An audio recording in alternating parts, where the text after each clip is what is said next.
എപ്പോഴാണ് നിങ്ങൾ കൂടുതൽ വിയർക്കുന്നത്? പെണ്ണുങ്ങളെ കാണുമ്പോഴോ അതോ അവരുമായി സംസാരിക്കുമ്പോഴോ? ഏതെങ്കിലും ഒരു പെണ്ണിനെ കാണുമ്പോ എന്റെ ശ്വാസത്തിന്റെ വേഗത വർദ്ധിക്കും. അവരെന്നൊന്ന് സൂക്ഷിച്ചു നോക്കിയാ എന്റെ ഹാർട്ട് ബീറ്റ് കൂടും. അവരുമായി സംസാരിക്കുമ്പോ ഞാൻ ആകെ വിയർക്കും. പ്രായം കൂടിയ സ്ത്രീകളെ കാണുമ്പോഴോ അതോ ചെറുപ്പക്കാരികളെ കാണുമ്പോഴോ കൂടുതൽ? അങ്ങനെ വ്യത്യാസമൊന്നുമില്ല. ഇതുകൊണ്ട് വല്ല ബുദ്ധിമുട്ടും നിങ്ങൾ തോന്നിയിട്ടുണ്ടോ? ഉണ്ട്. ഓഫീസിൽ വരുന്ന ആൾക്കാരുടെ മുമ്പിൽ പോലും ഞാൻ കൊച്ചാകാറുണ്ട്. അപ്പച്ചന്റെ അമ്മച്ചിയുടെയും ഇളയ മോനാണ് ഞാൻ. അവരെന്നെ വിവാഹം കഴിക്കാൻ നിർബന്ധിക്കുന്നു. പക്ഷെ ഈ ചുറ്റുപാട് വിവാഹം കഴിച്ചാൽ എന്റെ ദാമ്പത്യ ബന്ധം തകർന്നു പോകുമെന്ന എനിക്ക് പേടി. ഓഫീസിൽ തന്നെയുള്ള എല്ലാവരും എന്നെ വെറും ഒരു മഫനായിട്ടാണ് കാണുന്നത്.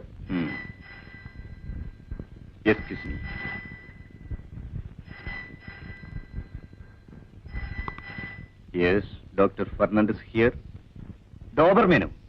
നോ നോ, ഗ്രേറ്റ് ഡീൻ തന്നെ വേണം. ഞാൻ പറഞ്ഞില്ലേ പട്ടിയുടെ കാര്യത്തിൽ യാതൊരു കോംപ്രമൈസും ഇല്ലെന്ന്. I'm sorry. നിങ്ങൾക്ക് ഒരു സൈക്കാട്രിസ്റ്റിനെ കാണാൻ തോന്നാൻ കാരണം?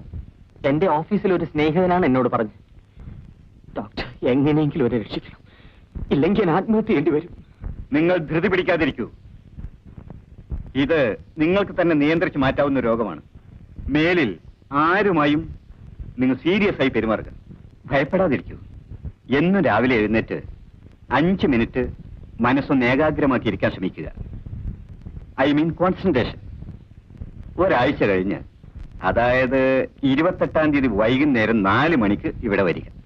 Thank you doctor. Doctor, yes. ഞാനിവിടെ വന്ന വിവരം പുറത്ത് ആരോടും പറയല്ലേ? No no.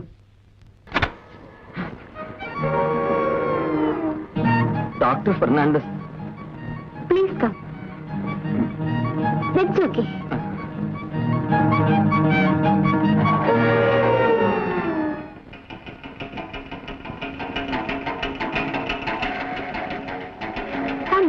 Coming.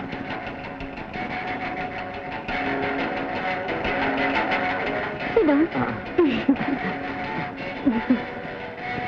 Doctor Fernandes. Daddy ഉറക്കമാ. അരമണിക്കൂറിനുള്ളിൽ ഉണരും. എവിടുന്നാ? ഇവിടെ അടുത്തുനിന്നാ.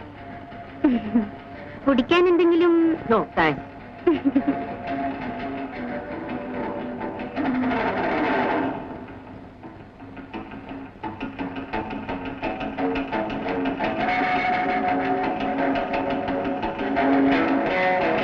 എന്തിനാ കിതയ്ക്കുന്നേ? ഞാനെപ്പോഴും അങ്ങനെ. എവിടെ വെച്ച് കണ്ട പോലെ തോന്നുന്നല്ലോ. എനിക്ക് തോന്നുന്നില്ല. എടി ഞാൻ പറയാം, നമ്മുടെ ലിസിയുടെ ബോയ്ഫ്രണ്ടിനെ കണ്ട ഇതുപോലിരിക്കും. ഞാൻ പോയിട്ട് പിന്നെ വരാം. എന്തിനാ പോന്നെ? ഇരിക്കുമെന്ന്. ഇരിക്കാൻ ബുദ്ധിമുട്ടുണ്ട്. You want some privacy? Come on, നമുക്ക് അകത്തേക്ക് പോവാം.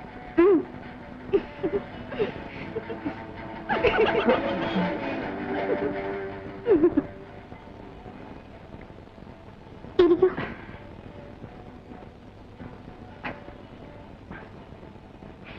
എന്തിനാ ഇങ്ങനെ വേർക്കുന്നത്? I don't know.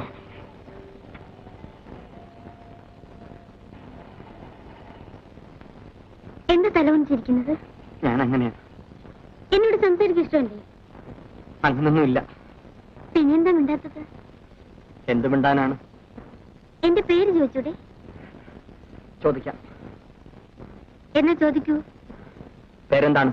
ജൂഡിത്ത്. എന്താ പേര്? ജൂഡിത്ത്. എന്റേതല്ല, യുവേഴ്സ്. മാത്യൂസ്. വിസിറ്റിംഗ് കാർഡ് ഉണ്ടെങ്കിൽ ഒരെണ്ണം തരാമോ?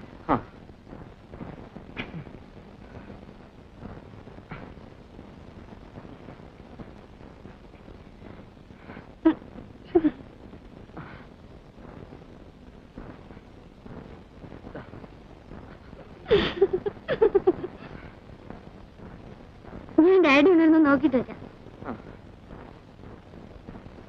ഹലോ സാർ, വിവാഹമൊക്കെ കഴിഞ്ഞല്ലേ? കൺഗ്രാറ്റുലേഷൻസ്. Thank you. ഞാൻ എന്തോ പറയാൻ വന്നല്ലോ, മറന്നുപോയി. പിന്നെ വർമ്മ ആൻഡ് കമ്പനിയുടെ ജനറൽ മാനേജർ വിളിച്ചിരുന്നു. ഹലോ, 66423 ഒരു കോൾ ബുക്ക് ചെയ്തിട്ടുണ്ട്. സാർ ഒപ്പിട്ടു. ഞാൻ പോയിട്ട് വരാം. ഇവിടെ കണ്ടില്ലേ, തനിക്ക് വല്ലതും മനസ്സിലായി? ഇവൻ ആര് പെണ്ണ് കൊടുക്കാനാ? ഇരിക്കും. കല്യാണം കഴിഞ്ഞിട്ടും ഹോട്ടലിലെ ശാപ്പാട് കഴിക്കുന്നത് ഭാര്യയ്ക്ക് മോശമല്ലേ? രവി സാറേ, ഒരു കാര്യം ചോദിച്ചാ പറയാമോ? പിന്നെന്താ? എങ്ങനുണ്ട്? തിരക്കിടില്ല, ലേശ എണ്ണ കൂടിപ്പോയതുപോലെ. അതല്ല സാർ, ആദ്യ രാത്രി എങ്ങനെ ഉണ്ടായിരുന്നു? താൻ വെറും ഒരു കൊച്ചു പയ്യനല്ലേ മാത്യൂസേ, തന്നോട് ഇതൊക്കെ പറഞ്ഞിരുന്നു എങ്ങനെ? I am very anxious. ഈ ആദ്യ രാത്രിയുടെ രീതികളൊക്കെ ഒന്ന് അറിയാനാ. അത് പലർക്കും പല രീതിയിലാണ്. താൻ കൊച്ചു പയ്യൻ ഇതൊക്കെ അറിയുന്നത് എന്തിന്? ഹലോ, താൻ ആഹാരം കഴിച്ചു? ചോറുണ്ടെന്നു ഉണ്ണാൻ ഒരു മൂടില്ല. മാത്യൂസ് എന്താ ഇവിടെ ഇങ്ങനെ? മാത്യൂസിന് എന്റെ ആദ്യ രാത്രി എങ്ങനെ ഇരുന്നെന്ന് അറിയാം. എനിക്ക് നാണമില്ലടോ മാത്യൂസ് ഇങ്ങനെയൊക്കെ പറയാം. അപ്പച്ചനോടും അമ്മച്ചോടും വേണമെങ്കിൽ ഞങ്ങൾ പറയാം. താനൊന്ന് പെണ്ണ് കിട്ട്. അതെങ്ങനാ? പെണ്ണെന്ന് കേൾക്കുമ്പോഴേ ഈ പറയലല്ലേ? അതൊക്കെ പണ്ടായിരുന്നു, ഇപ്പൊ പറയലൊന്നുമില്ല. താൻ ഈ എം ഡിയുടെ പിയെന്നൊന്നും പറഞ്ഞാൽ കാര്യം നടക്കൂല. ഒരാനയെ മേയ്ക്കുന്നതിനേക്കാളും വിഷമമാ ഒരു ഭാര്യയെ മെയിൻറ്റെയിൻ ചെയ്യാൻ. എന്താ? പിന്നെ കാണാൻ രവി സാർ. താൻ എന്തിനാണോ ആ സാധുവിനെ കളിയാക്കുന്നത്?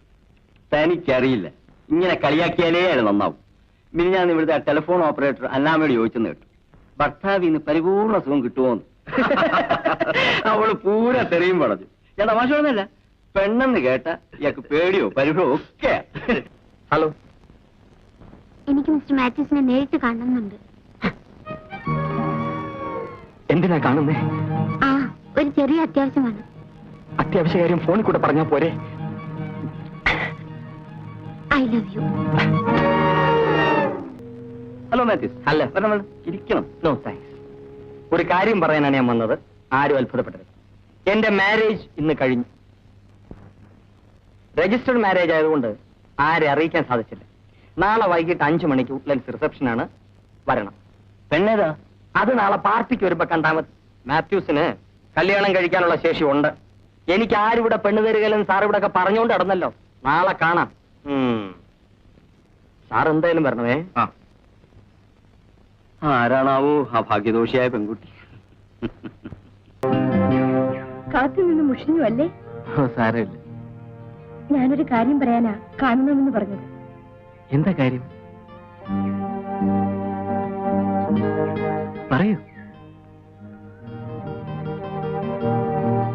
ഞാൻ ചന്ദ്രനെ സ്നേഹിക്കുന്നു. എനിക്ക് ചന്ദ്രനെ ഇഷ്ടമാണ്. സത്യമാണേ പറയുന്നത്? വീട്ടിൽ വിവാഹം കഴിക്കാനായി അച്ഛനും അമ്മയും എന്നെ നിർബന്ധിക്കുകയാണ്. ചന്ദ്രൻ എന്നെ ഇഷ്ടമാണെങ്കിൽ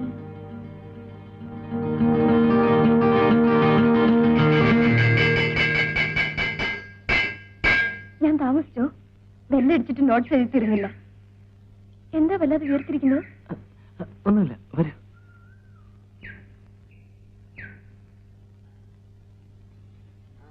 ഇപ്പോഴത്തെ യൂണിയൻ ചെയർമാൻ ചന്ദ്രന്റെ ഫ്രണ്ട് അല്ലേ? അതെ. ചന്ദ്രൻ ഒരു കാര്യം പറഞ്ഞാൽ അദ്ദേഹം കേൾക്കുമോ? നടക്കുന്ന എന്ത് കാര്യമാണെങ്കിലും ഞാൻ പറഞ്ഞാ കേൾക്കും. അങ്ങനെയാണെങ്കിൽ നമ്മുടെ യൂണിയൻ ഉദ്ഘാടനത്തിന് രജനിയെ കൊണ്ടുവന്ന് ഒന്ന് പ്രസംഗിപ്പിക്കാമോ? ഓ യെസ്. എന്ന് മാത്രമല്ല, കൊണ്ടുവരിപ്പിക്കുകയും ചെയ്യാം. എന്താ പോരെ? അല്ല, നന്ദിനിക്കുട്ടിക്ക് എന്തോ പറയാനുണ്ടെന്ന് പറഞ്ഞു. ഇതായിരുന്നു. അതാ എന്റെ വീടിനടുത്തുള്ള കുട്ടി പോന്നു. ഞാനും പോട്ടെ.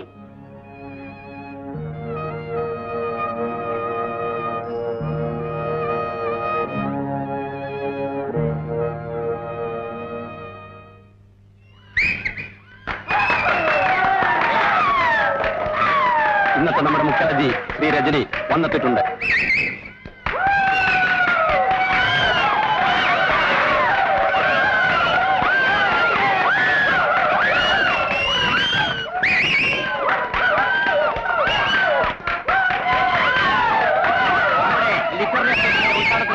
ഞാൻ ശ്രീ രജനിയെ ക്ഷണിച്ചുകൊള്ളുന്നു.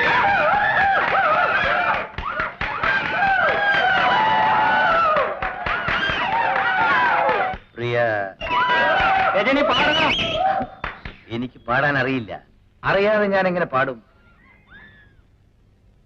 ഇവിടെ ഒരു പ്രസംഗത്തിന് പ്രസക്തിയില്ല. നിങ്ങളുടെ കോളേജിൽ വരാൻ കഴിഞ്ഞതിൽ എനിക്ക് അതിയായ സന്തോഷമുണ്ട്. നമസ്കാരം.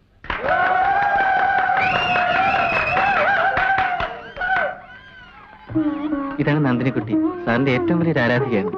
BA മലയാളം സെക്കൻഡ് ഇയറിന് പഠിക്കുന്നു. ഓഹോ, അപ്പൊ നിങ്ങളുടെ കൂലാണോ അവിടെ ഉറക്കെ കേട്ടത്?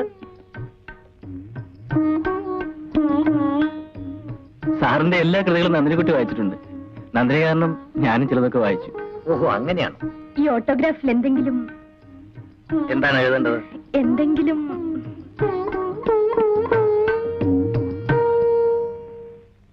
ഒരിക്കലും എന്നെ പോലെ ആകാതിരിക്കുക. മനസ്സിലാക്കാവുന്നവർക്ക് ഒരുപടി അർത്ഥം അതിനകത്തുണ്ട്. അദ്ദേഹം വളരെ അറിവുള്ള ആളാ മോളെ. എന്തു പറയാനാ? ആ നശിച്ച പിള്ളേർ ഒന്നും സംസാരിക്കാൻ അനുവദിച്ചില്ല. അദ്ദേഹം ഒന്നും സംസാരിച്ചുമില്ല. എന്നോട് ചോദിച്ചു ഏത് നോവല എനിക്ക് ഇഷ്ടപ്പെട്ടതെന്ന്. ഒരിക്കലും എന്നെ പോലെ ആകാതിരിക്കുക. ഇതിൽ തുടങ്ങുന്ന ഒരു കവിത അച്ഛൻ ഇന്ന് എഴുതി തീർക്കും. നീ എന്തിനായിരുന്നു ഉറക്കളയ്ക്കുന്നത്? പോയി കിടന്നുറങ്ങ. എന്തുവായിരുന്നു കുത്തിക്കുറിക്കുന്നത്? ഒരിക്കലും എന്നെ പോലെ ആകാതിരിക്കുക. എനിക്ക് ഈയിടെയായിട്ട് അങ്ങനെ തോന്നി തുടങ്ങിയിട്ടുണ്ട്.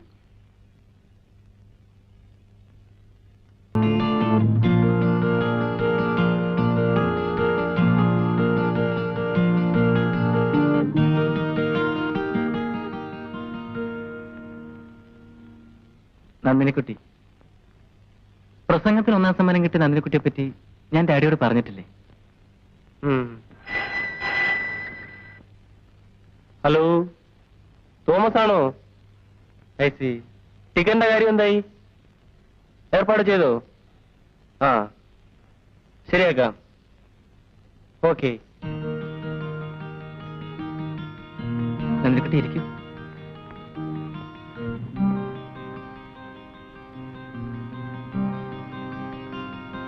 എന്റെ ഡാഡി എങ്ങനെയുണ്ട്?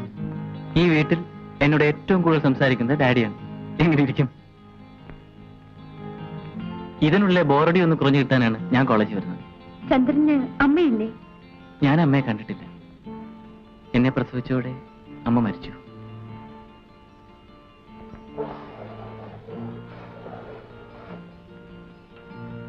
ഇന്നെന്റെ ബർത്ത്ഡേ ആണ്. കഴിഞ്ഞ 23 പിറന്നാളുകൾ ഞാൻ തന്നെ അറിഞ്ഞിരുന്നില്ല. പക്ഷെ ഇത്തവണ അതൊന്ന് ആഘോഷിക്കാമെന്ന് വിചാരിച്ചു. അതിന് ഒരു അതിഥി വേണമല്ലോ. ആ അതിഥിയാണ് നന്ദിനിക്കുട്ടി. നന്ദിനിക്കുട്ടി കഴിക്കും. അതെ, കൽക്കട്ടയ്ക്കുള്ളത് നാളെ ഡിസ്പാച്ച് ചെയ്താൽ മതി. ഞാൻ വിളിച്ച് പറഞ്ഞിട്ടുണ്ട്. ഫ്ലൈറ്റ് ടിക്കറ്റും റിസർവ് ചെയ്തിട്ടുണ്ട്. പിന്നെ അലൈറ്റ് പ്രോഡക്ട്സിന് ഒരു 25,000 പാക്കറ്റുകൾ വേണം. അതെ. ആ, ഡാഡിയാണ്. ഞങ്ങളുടെ സംസാരം മിക്കവാറും ഫോണിലൂടെയാണ്. ഈ ടെസ്റ്റ് ട്യൂബ് ബേബി എന്നൊക്കെ പറയുന്ന പോലെ ഞാൻ ഡാഡിയുടെ ടെലിഫോൺ ബേബിയാണ്. അയ്യോ, 5:30 മണിക്കാണ് എന്റെ ലാസ്റ്റ് ബസ്. അതിനെന്താ, ഒരു 10 മിനിറ്റ് നമുക്ക് പോകാമല്ലോ. നന്ദിനിക്കുട്ടി ചർച്ച കണ്ടില്ലല്ലോ, വരും.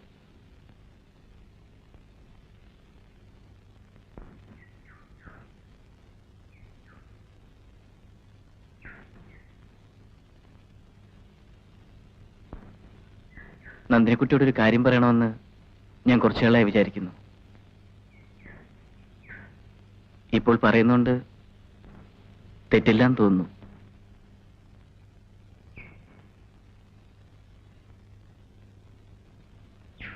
നന്ദിനിക്കുട്ടിയെ എനിക്കിഷ്ടമാണ്. എന്നുവെച്ചാൽ നന്ദിനിക്കുട്ടിയെ വിവാഹം കഴിക്കാൻ ഞാൻ ആഗ്രഹിക്കുന്നു. നന്ദിനിക്കുട്ടിക്ക് സമ്മതമാണെങ്കിൽ അച്ഛന്റെ അമ്മയുടെയും സമ്മതം ഞാൻ വാങ്ങാം. നന്ദിനിക്കുട്ടി എന്താ മിണ്ടായിരിക്കുന്നത്? നന്ദിനിക്കുട്ടിക്ക് എന്നെ ഇഷ്ടമല്ലേ? ഇഷ്ടമാണ്. പക്ഷേ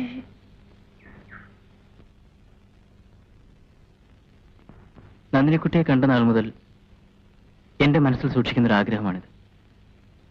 ഞാൻ ആദ്യമായി ഒരു വിവാഹാഭ്യർത്ഥന നടത്തുന്നതും നന്ദിനിക്കുട്ടിയോടാണ്. എന്നെ തെറ്റിദ്ധരിക്കരുത്. എന്റെ ജീവിതത്തിലെ ഏറ്റവും വലിയ ആഗ്രഹം ഒരു എഴുത്തുകാരനെ വിവാഹം കഴിക്കാനാണ്. നന്ദിനിക്കുട്ടിയുടെ ഏറ്റവും വലിയ ആഗ്രഹമാണോ ഇത്?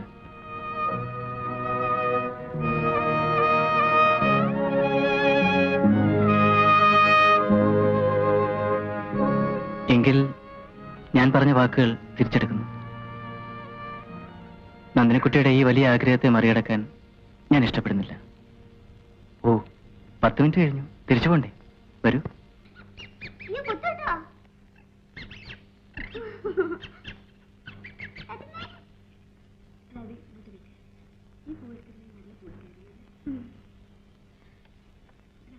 ആ, എന്താ റെഡിയായില്ലേ? മോളെ, നിന്നെ കാണാൻ ആര് വന്നിരിക്കുന്നു? പോയിട്ട് വാടി. എന്നാ നമുക്ക് നോക്കാം.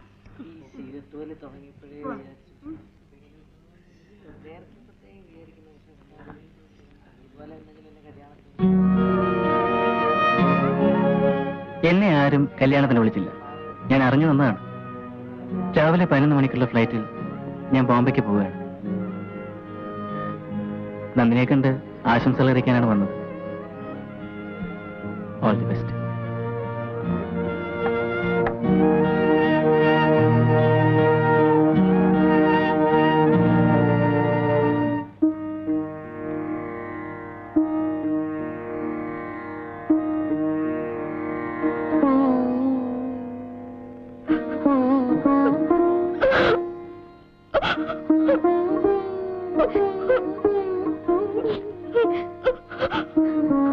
കരയാതെ മോളെ, കരയാതെ.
സാറ് ഇന്നലെ വരുമെന്ന് വിചാരിച്ചു. പെണ്ണ് വരാതെ എനിക്ക് ഒറ്റയ്ക്ക് വരാൻ പറ്റുമോ പാച്ചുപിള്ളേ? ഇതാണ് അത് മനസ്സിലായി. പാച്ചുപിള്ള ഇവിടുത്തെ ഓളിനോളാണ്. 24 മണിക്കൂർ ഈ കോമ്പൗണ്ടിൽ തന്നെ കാണും. അപ്പുറത്തെ വീട്ടിൽ പുതിയ താമസക്കാരും വന്നില്ലേ? ആരൊക്കെയോ വനിതയോ പോവുകയൊക്കെ ചെയ്തു. ഒന്നും ആയിട്ടില്ല ഇതുവരെ. പാച്ചുപിള്ള പെട്ടിയൊക്കെ എടുത്ത് അകത്തേക്ക് വെച്ചു. ഓ,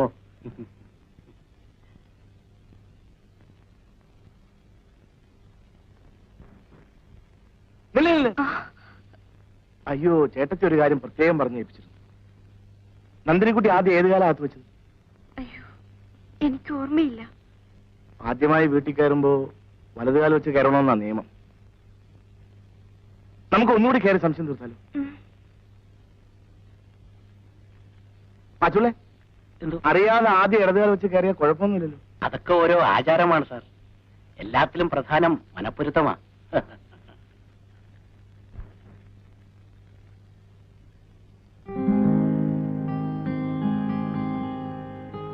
ഇതാണ് സ്വീകരണ മുറി. അതിഥികൾക്ക് ഞാൻ ഇതുവരെ പ്രവേശനം കൊടുക്കാറുള്ളൂ. ഈ കിടക്കുന്ന ഫർണിച്ചർ എല്ലാം കല്യാണം പ്രമാണിച്ച് ഞാൻ വാങ്ങിയതാണ്. ഇതെങ്ങനെയുണ്ട്? ചുളുവിലക്ക് കിട്ടി. 350 റുപ്പീസ് കൊടുത്തു.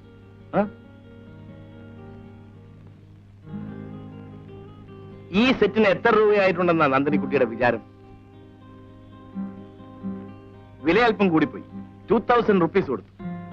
പക്ഷേ സാധനം ഉണ്ടല്ലോ, ഓർമ്മ. വരൂ, അകത്തേക്ക് പോവാം.